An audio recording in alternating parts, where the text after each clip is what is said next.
సహోదరి సహోదరులారా, ప్రభువైన యేసుక్రీస్తు నామములో హృదయపూర్వక వందనాలండి. ముందుగా ఇంత మంచి సమయాన్ని ఇచ్చిన తండ్రి అయిన దేవునికి ప్రభువైన క్రీస్తు ద్వారా కృతజ్ఞతాస్తుతులు చెల్లిస్తున్నానండి. ప్రభు అన్నారండి. వాక్యం చదువుకొని ప్రార్థన చేసుకున్న తర్వాత పాఠంలోనికి వెళదామండి.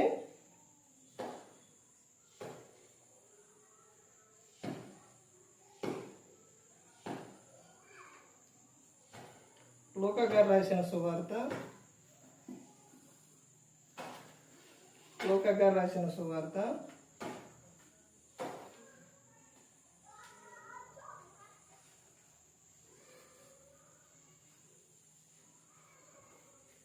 18వ అధ్యాయం పేజీ నెంబరు 70.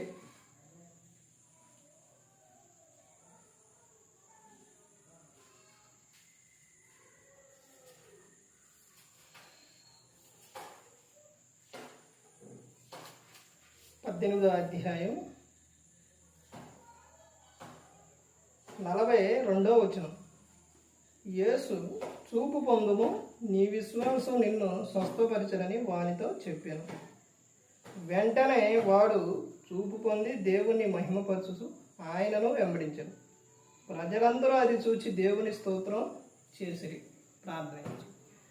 పరలోకమందున్న మా తండ్రి, పరిశుద్ధ ప్రేమగల తండ్రి, గొప్ప తండ్రి, యెహోవా తండ్రి, మీ ప్రియకుమారుడు యేసుక్రీస్తు ప్రభువారి ద్వారా కృతజ్ఞతాస్తుతులు చెల్లిస్తున్నాము నాయన. కూడికంతట్లో మీరే ముందు నడిపించిన నాయన. వాక్యం బోధించుండగా వినువారు తండ్రి మంచి హృదయించుని వాక్యానుసారాన్ని నడిచే భాగ్యం దయచేయండి. వాక్యం బోధించుండగా ఈ లోక సంబంధమైన జ్ఞానంతో కాకుండా మీ జ్ఞానంతో మాట్లాడే భాగ్యం దయచేస్తారని మా ప్రభువైన యేసుక్రీస్తు నామమున వేడుకుంటున్నాం తండ్రి. ఆమేన్. ప్రభువైన యేసుక్రీస్తు నామములో హృదయపూర్వక వందనాలండి. దేవుని కుమారుడు యేసుక్రీస్తు ప్రభువారు ఈ లోకానికి వచ్చిన తర్వాత పరలోక రాజ్యం సమీపిస్తుంది కనుక మారు మనసు పొందమని ప్రకటింప మొదలుపెట్టారు. అంశం పాఠం పేరు యేసుక్రీస్తు ప్రభువారు చెప్పిన మాటలు. యేసుక్రీస్తు ప్రభువారు చెప్పిన మాటలు. ఆయన చెప్పిన మాటలు చాలా విలువైనవి, చాలా ప్రాముఖ్యమైనవి. ఆ మాటల ప్రకారంగా నడిస్తే పరలోకం చేరతారు. యేసుక్రీస్తు ప్రభువారు చెప్పిన మాటలు ఆత్మ సంబంధమైన మాటలు, పరలోక సంబంధమైన మాటలు, బలపరిచే మాటలు, ఒకరిని బాగు చేసే మాటలే, ధైర్యపరిచే మాటలే యేసుక్రీస్తు ప్రభువారు చెప్పారు. సముద్రం మీద పడవ వాడ వెళుతూ ఉంటే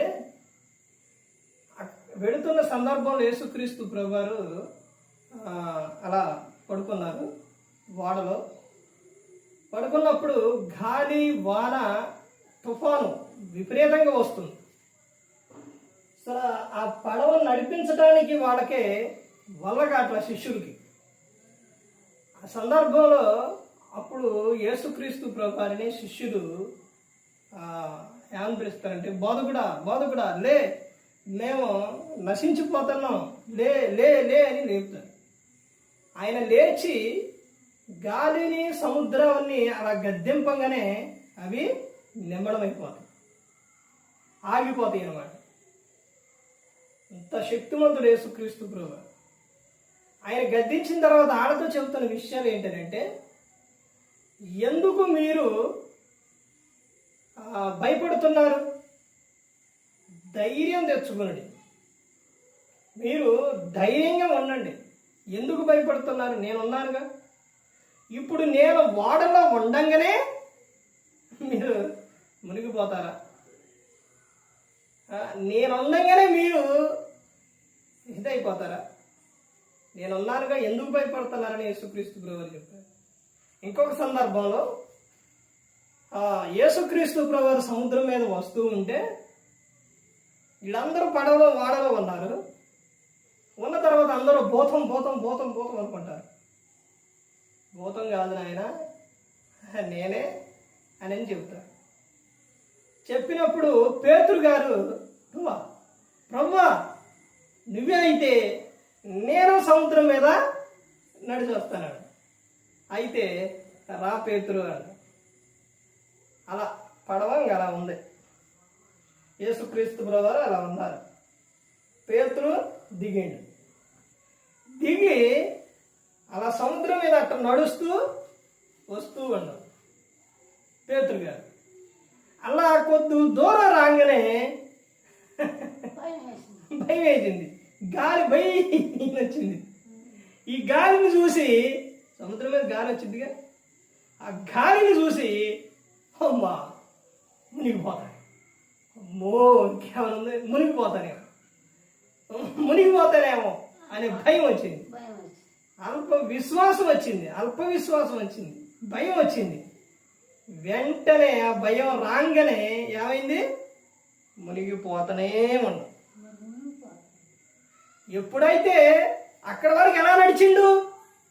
ధైర్యంతో ప్రభువారు ఉన్నారు, నాకేంటి, ఆయన ఉండవు అని ధైర్యంగా దిగెత్తా వచ్చాడు.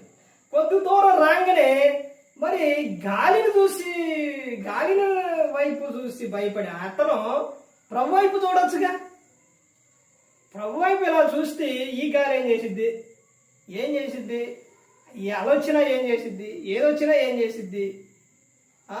నన్ను రక్షించి ఆయన కాపాడ, ఆయన ఎదురుగే ఉండవు, ఆయన చూస్తూ వెళ్ళొచ్చుగా. ఎలా ఎప్పుడైతే భయం వచ్చిందో వెంటనే మునిగిపోతుంటే ప్రభా మునిగిపోతున్నా, రక్షించు ప్రభా అని కేకేసింది. అలా మునిగిపోతున్న పేతురును అలా పట్టుకొని పైకి లాగాడు. అక్కడ ఉండంగానే మునిగిపోలేస్తారా? అక్కడ ఉండంగానే శిష్యులు మునిగిపోతారా? అసలు ఆయన అక్కడ ఉండగానే ఇతను జరిగిద్దే. యేసుక్రీస్తు ప్రభువారు రక్షించి అతను కాపాడే అతను. ఇక్కడ ఈ సందర్భం ఇప్పుడు 2 విషయాలు చెప్పాను, ఇది 3వ విషయం. ఇక్కడ ఎవరో యుద్ధం ఏం జరిగిందనంటే, ఇక్కడ చూడండి 35 నుంచి చూస్తే, ఆయన యెరికో పట్టణమునకు సమీపించినప్పుడు ఒక గుడ్డివాడు త్రోవ పక్కన కూర్చుండి భిక్షం అడుగుకొనుచుండెను. జనసమూహము దాటిపోచున్నట్టు వాడు చప్పుడు విని ఇది ఏమని అడుగుగా. ఎవరు అడుగుతున్నారు? అక్కడ త్రోవ పక్కన కూర్చున్న గుడ్డివాడు. ఆ గుడ్డివాడు వీళ్ళు వెళ్తా ఉన్నారు మార్గాన. ఆ చప్పుడు విని ఎవరు వెడుతుందని అడుగుతారు. అక్కడే చెబుతున్నారు చూడండి. అడుగగా ఎవరు ఆ చప్పుడు విని అడుగుతాడు. ఎవరన్నప్పుడు అడుగగా వారు నజరేయుడైన యేసు ఈ మార్గములో వెళ్ళుచున్నాడని వారితో చెప్పిరి. అమ్మ, ప్రభువారు వెళ్తాడా? ప్రభువారు వెళ్తూ ఉంటే ఇక మామూలుగా లేదు, ఇక ఆనందం. ప్రభువారు వెళ్తూ ఉంటే మరి ఇక చూపు వచ్చినట్టే. ప్రభువారు చూస్తే, ప్రభువారి దగ్గరికి వెళ్తే, ప్రభువారిని ముట్టుకొని స్వస్థపడిన వాడు చాలా మంది ఉన్నారు. అందులో ఒక ఆమె రక్తస్రావం కలిగిన ఒక స్త్రీ. ఆ బాధ స్త్రీకి మనిషికి రక్తమే ప్రాణం. ఆ రక్తమే పోతూ ఉంటే ఆమె అసలు ఎంత ఇదైపోయింది. ఎన్ని హాస్పిటల్ తిరిగిందో, ఎంత దూరం వెళ్ళిందో, ఎక్కడెక్కడో చివరికి యేసుక్రీస్తు ప్రభువారి గురించి విని ఆమె మార్గంలో వచ్చి అందరికలాగా, ఈయనకలాగా, లేకపోతే అందరికలాగా ఎదురుకొచ్చి చెప్పే విషయం కాదు. స్త్రీ చెప్పలేదు. ఒక విషయం ఏంటంటే, స్త్రీ ఏమంటారు, నెలసరి అంటారు, డేట్ అంటారు. అవి ఉన్నప్పుడు పురుషుని దగ్గర షాప్ కాడికి వెళ్ళి అది తెచ్చుకోవాలంటేనే బాధ. అడగలేరు. ఎవరినైనా పెద్దవాళ్ళని పంపిస్తారు, లేకపోతే భర్తను పంపిస్తారు, అలా పంపిస్తారు, కానీ తేలేరు. చాలా మంది తేలేరు. అలాంటి స్థితిలో అవి ఒక్కడే తెచ్చుకోలేని ఆమె ఎలా వచ్చి ఎదురుకొచ్చి చెప్పిద్ది? పోనీ ప్రభువారికి చెప్పిద్ది అనుకోండి. ఆయన దేవుడు, రక్షకుడు. చాలా మంది ఇప్పుడు ఏ విషయమైనా కానీ వాళ్ళ బాధ, సమస్య ఏదైనా ఎవరు చెప్పుకుంటారు? దేవుని చెప్పుకుంటారు. ఇప్పుడు దేవునికి ఇక్కడ వాక్యం చెప్పి ప్రార్థన చేసే సేవకుడికి చెప్పుకుంటారు. ఇప్పుడు యేసుక్రీస్తు ప్రభువారికి వచ్చి చెప్పుకోవడానికి ఇశ్రాయేలీలు దేశం అది. ఆ దేశంలో యేసుక్రీస్తు ప్రభువారు స్వస్థపరుస్తున్నారు అంటే ఎంతమంది ఉంటారు? ఎంతమంది ఉంటారండి? ఇప్పుడు ఒక హాస్పిటల్ కాడికి వెళ్తే అక్కడ రోగాలు దగ్గుతున్నాయి అంటే ఎంతమంది ఉంటారు? చాలా మంది ఉంటారు. ఈయన యేసుక్రీస్తు ప్రభువారు వైద్యుడు, స్వస్థపరిచే ఆయన. ఎంతమంది ఉన్నారంటే ఇక ఎంతమంది అని ఉన్నారు. పక్కన మళ్ళీ ఇంకా శిష్యులు ఉన్నారు. శిష్యులు ఎవరు? పురుషులు. యేసుక్రీస్తు ప్రభువారు, ఈ శిష్యులు, వీళ్ళందరూ కూడా చెప్పుకోవడానికి చెప్పుకోగలిగిద్దా? చెప్పుకోలేదు. అప్పుడు ఆమె ఆ మార్గం కింద నడుచుకుంటూ వచ్చి యేసుక్రీస్తు ప్రభువారు అంగీకి మొత్తం కిందకే పైకి ఉండిద్దండి. ఇలా కిందకే పైకి ఉండిద్ది. దానికి చివరన అంచున చెంగులు దారాలు ఉంటాయి, ఇట కట్టి దారాలు ఉంటాయి. ఎప్పుడైతే ఆయన వస్త్రపు చెంగు అలా ముట్టిందో విశ్వాసంతో ఆమె రక్తధార తగ్గిపోయింది. అప్పుడు వెంటనే ఆయనలో నుంచి ఒక ప్రభావం వెళ్ళింది. అప్పుడు ఎమ్మంటే అడుగుతాడు అనమాట, ఎవరో నన్ను ముట్టారు అని. పేతురు గారు అంటారు, ఏ ప్రభా ఇంతమంది మీద పడుతూ ఉంటే ఎవరని చెబుతాం? ఎవరని చెబుతాం ప్రభు అంటే, ఇప్పుడు మామూలుగా ఒక విషయం గమనించండి. ఇప్పుడు మామూలుగా ఇప్పుడు అమ్మాయి ఉందనుకోండి, అబ్బాయి ఉందనుకో, అబ్బాయి కానీ అమ్మాయి కానీ అక్కడ ఉన్నారనుకోండి, మామూలుగా సందర్భాల్లో వెళ్ళేటప్పుడు మామూలుగా అక్కడ నుంచొని ఇటు తిరిగేటప్పుడు కానీ లేకపోతే ఆ జనంలో వెళ్ళేటప్పుడు తగిలింది వేరు, కావాలని తగిలితే అది వేరు. ఇప్పుడు అలా తగిలారనుకోండి, జనంలో తగిలారనుకో, ఎవరైనా పురుషుడికి స్త్రీ తగిలినా, స్త్రీకి పురుషుడు తగిలినా కావాలని కాదు కదా, తెలిసిపోయింది. అదే కావాలని స్త్రీ తగిలినా, కావాలని పురుషుడు తగిలినా వీళ్ళు కావాలనే తగిలారని తెలిసింది, అది వేరు ఉండిద్ది. అట్లే ఇక్కడ అందరూ మీద పడేది వేరు, కానీ ఆమె ముట్టింది వేరు, విశ్వాసంతో ఆమె ముట్టింది. అప్పుడు యేసుక్రీస్తు ప్రభువు చెబుతారు, కాదు పేతురు, ఎవరో నన్ను విశ్వాసంతో ముట్టారు. అప్పుడు ఆమె వచ్చి ఆ విషయం ఆయనకు చెప్పిన తర్వాత, అమ్మ నీ విశ్వాసం నిన్ను స్వస్థపరిచిందని. ఇక్కడ భిక్షకుడు కూడా ఇక్కడ జరిగిన విషయం ఇదంతా ఎందుకు చెప్పానంటే, ఆ భిక్షకుడు ఏమి కలిగి ఉన్నాడనంటే, నజరేయుడైన యేసు ఎడుతూ ఉంటే ఆయన నన్ను చూస్తే నా దగ్గరకు వస్తే నా చూపు వచ్చిద్దని అక్కడ ఏం చేస్తున్నారో చూడండి. వాళ్ళు చెప్పారు. చెప్పిన తర్వాత 38వ వచనం, అప్పుడు వాడు, యేసు దావీదు కుమారుడా నన్ను కరుణించమని కేకర వేయగా ఓరకుండమని ముందరి నడుచుచుండిన వారు వారిని గద్దించిరి. కానీ వాడు మరీ ఎక్కువగా దావీదు కుమారుడా నన్ను కరుణించుమని కేకలు వేసింది. చూసారండి, నేను కాకేస్తుందో యేసుక్రీస్తు ప్రభువారు ముందున్నారు, ఆ తర్వాత ఇక్కడ ఉన్న వాళ్ళు ఆయన ఇక్కడుండో, ఇప్పుడు నేను కేకేస్తుంటే ఈ ముందున్న వాళ్ళు ఏమన్నారు, ఆయన వెళ్ళిపోయిండు, దాటి వెళ్ళిపోయినాక ఆయన కనపడదు, వెళ్ళిపోయింది ఆయన అంటున్నారు. లోకంలో కూడా అంతేనండి.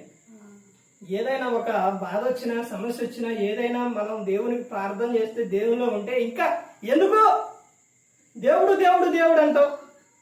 దేవుడిని నమ్ముకుంటే ఏం కలిగింది? బాధలు వచ్చినాయి, శ్రమలు వచ్చినాయి, నిందలు వచ్చినాయి. ఎందుకు? నీకు అది వరకే బాగుంది, ఎందుక పద్దాక దేవుడు దేవుడు దేవుడు అంటావు. యోబారి అట్టే అందకండి, యోబారి ఎలాగే ఉంది. ఏమందా? యోబు భార్య ఏమంది? అంతా పోయింది, ఏముంది ఇంకా దేవుడు దేవుడు అంట. దేవుని దూషించి మరణము గమ్ము అని ఆమె అంది. యోబు గారు ఏమన్నారు? మూర్ఖురాలు మాట్లాడినట్టు మాట్లాడు. దేవుడు ఇచ్చినప్పుడేమో అనుభవించును, ఇప్పుడు అన్నీ పోయిన తర్వాత దేవుని దూషించమంటవా అని. ఇప్పుడు ఈ వ్యక్తి అలా మాట విని దేవుడు? యేసుక్రీస్తు ప్రభు వెళ్ళిపోయారా? అమ్మా ఇక నేను పిలిచినా వినపడదు, పలకడు అని ఊరుకుంటే చూపు వచ్చేదా? చూపు వచ్చేదండి? రాదు. కానీ ఊరుకుండా ఇంకా గట్టి కేకేసిండు. జనం అంటారు, అన్నా కానీ ఇంకా ఏం చేయాలి? అన్నారు కదా అని నువ్వు లోకంలోకి వెళ్ళిపోకూడదు, అన్నారు కదా అని దేవుణ్ణి విడిచిపెట్టకూడదు. ఇంకా మనం ఏం చేయాలి? ఇంకా గట్టికి మొరపెట్టాలి, ఇంకా గట్టికి పిలవాలి ఆయన్ని. విడిచిపెట్టకూడదు. ఎలా విడిచిపెట్టకూడదంటే, ఒక విధవరాలు, ఆ విధవరాలు ఒక ఆయన న్యాయాధిపతి దగ్గరికి వస్తే ఒకసారి వచ్చింది, పట్టించుకోడు. రెండోసారి వచ్చింది, పట్టించుకోడు. మరలా వచ్చింది. అప్పుడు అన్యాయస్తుడైన న్యాయాధిపతి ఆమెను చూసి, ఏమే ఎందుకు మాటి మాటికి నా దగ్గరకు వస్తుంది? అదే ఒకసారి వచ్చి ఆగితే పట్టించుకోరా? పట్టించుకోరా? ఎందుకు మాటి మాటికి వస్తుందని ఆమెను పిలిచి ఆమె అవసరం ఏంటో కనుక్కొని ఆమె అవసరం తీర్చి పంపించేస్తారు. అంటే ఆమె నిత్యం కూడా ఏం చేసింది? వచ్చింది. అంటే నిత్యం ప్రార్థన చేయాలి. విసుకక వచ్చింది, విసుకక ప్రార్థన చేయాలి. వచ్చి ఏం చేసింది? గోజాడింది. అంటే గోజాడుతూ ప్రార్థన చేయాలి. ఇక్కడ ఈ వ్యక్తి కూడా వాళ్ళు అన్నారు కదా అని ఆగలేదు. ఆగకుండా ఏం చేసిండు? ఇంకా గట్టిగా పిలుస్తూనే ఉన్నాం. అలా పిలిచినప్పుడు ఏం జరిగిందో చూడండి. పిలిచినప్పుడు కేకలు వేసిన 40వ వచనం. అంతటి యేసు నిలిచి వారిని తన యొద్దకు తీసుకొని రమ్మనిను. వాడు దగ్గరకు వచ్చినప్పుడు ఆయన, నేను నీకేమి చేయగోరుచున్నానని అడుగుగా, వాడు, ప్రభువా చూపు పొందగోరుచున్నాననిను. ఆయన నా దగ్గరకు తీసుకురండి వాడిని అని యేసుక్రీస్తు ప్రభు చెప్పారు. తీసుకొచ్చిన తర్వాత, ఏంటయ్యా ఎందుకు కేకేసినావు? నీకేం కావాలి అని అంటే, ఏం కావాలండో? నాకు చూపు కావాలంట. అడగాలి దేవుణ్ణి అండి. అడుగుడే మీకు ఇవ్వబడును, వెతుకుడే మీకు దొరకను, తట్టుడే మీకు తీయబడు. అడగాలి దేవుణ్ణి. ఈ వ్యక్తి ఏం చేసిండు? కేకలు వేసిండు. ప్రభువారు చూశారు, తీసుకురమ్మన్నారు. వెళ్ళిన తర్వాత ఏం కావాలని అడిగారు. అడిగిన తర్వాత చూడండి ఏం చెబుతున్నారు. 42వ వచనం. యేసు, చూపు పొందుము, నీ విశ్వాసం నిన్ను స్వస్థపరిచనని వానితో చెప్పాను. అంటే ఏం కలిగి ఉండ అతను? విశ్వాసం కలిగి ఉండవు. విశ్వాసం కలిగి ఉండ కాబట్టి కేకలేసిండు. అదే దేవుడు ఎక్కడ తగ్గిస్తారో, దేవుడు ఎక్కడ స్వస్థపరచరు, దేవుడు ఎత్తరా అనే విషయం కలిగి ఉంటే కేకలేస్తారా? కేకలేయడు. అంటే ఇతను విశ్వాసం కలిగి ఉండ కాబట్టి కేకలేసాడు. పక్షవాయం కలిగిన వారిని 4 మనుషులు తీసుకెళ్లారు. వారి విశ్వాసం చూసి యేసుక్రీస్తు ప్రభువారు, నీ పాపములు క్షమించబడి ఉన్నావని ఆ పక్షవాయు కలిగిన వారితో చెప్పిండు. అంటే వారు ఏం కలిగి ఉన్నారు? విశ్వాసం కలిగి ఉన్నారు కాబట్టి యేసుక్రీస్తు ప్రభువారి దగ్గరికి తీసుకెళ్లారు. లోపల తీసుకెళ్ళడానికి ఖాళీ లేకపోతే పైన పెంకులు తీసి ఆయన ఎదుట దింపారు. అలాగే ఇక్కడ కూడా ఈయన ఏం చేశాడనంటే, విశ్వాసం కలిగి ఉన్న కాబట్టి నీ విశ్వాసం నిన్ను స్వస్థపరచునని యేసుక్రీస్తు ప్రభువారు చెప్పి ఉన్నారు. చెప్పిన తర్వాత ఏం జరిగిందో చూడండి. వెంటనే వాడు చూపు పొంది దేవుని మహిమపరచుచు ఆయనను వెంబడించెను. ప్రజలందరూ అది చూసి దేవుని స్తోత్రం చేసిరి. చూశారండి, విశ్వాసంతో ఆయన కేకేసిండు. ఎవరో? భిక్షకుడు, గుడ్డి భిక్షకుడు. తర్వాత ఆయనకు చూపు వచ్చింది. ఆ చూపు వచ్చిన తర్వాత లోకానికి వెళ్ళిపోయిందండి. చూపు వచ్చిన తర్వాత ఆయన గన లోకానికి వెళ్ళిపోతే దేవునికి మహిమ వచ్చేదా? ఒకసారి ఆ దేవునికి మహిమ వచ్చేది, కానీ అసలు ఆయన చేసిన దానికి తాను కృతజ్ఞత లేకుండా పోయిన విషయంగా ఉండేది. కానీ అతను దేవుణ్ణి వెంబడించినప్పుడు వాళ్ళందరూ, అక్కడ ఉన్న వారందరూ కూడా ఏం చేశారంటే దేవునికి స్తోత్రము చేసి అన్నారు. ఇవి యేసుక్రీస్తు ప్రభువారు చెప్పిన మాటలు. ఏంటి అని అంటే, బలపరిచే మాటలు, బాగు చేసే మాటలు.